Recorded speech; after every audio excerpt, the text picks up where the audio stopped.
Anong sunod natin parts? Tapos Sa susunod naman natin ito, sa kamay tayo. Bago sa ulo.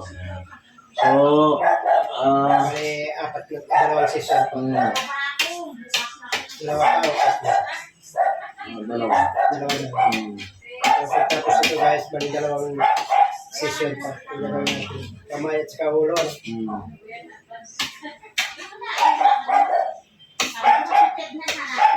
So, meron din tinatawag na bago, okay guys, no? Bago mo muna papapsokin sa isang clinic, sa isang cubicle ang client nyo, kinakailangan na usisahin nyo na maigi, tanongin nyo ang mabuti ang isang client, kung meron po ba siyang opera sa katawan, may contraction po ba, tulad na sinabi ko nung una, yun, kinakailangan mahalaga po na tatanungin po natin ang isang client bago natin siya masahiin. Ito pala yung pa-asawa mo, pakilala natin dito sa video. Ate. Ayan o. So yun nga guys, tulad na sinabi ko kanina, bago masahiin na siyang client, kailangan masasahin. Katulad nung unang sinabi ko yun, muli, sa din, bago mo muna masahin, kailangan talaga na tanongin mo sa client kung high blood po ba siya o may mini-maintenance po ba na gamot.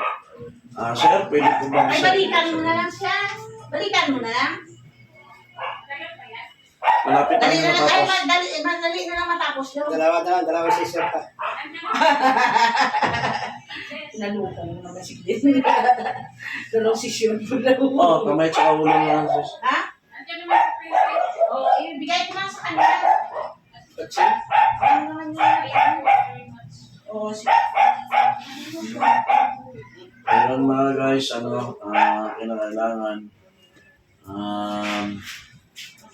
kinakailangan din tanongin mo yung client. Yun nga, may maintenance mo. Sir, pwede mo bumasayin na isang client na high blood? Yes, tanongin nila kung may maintenance o wala. Saan po ba pwede hindi masayin ang isang client pag high blood?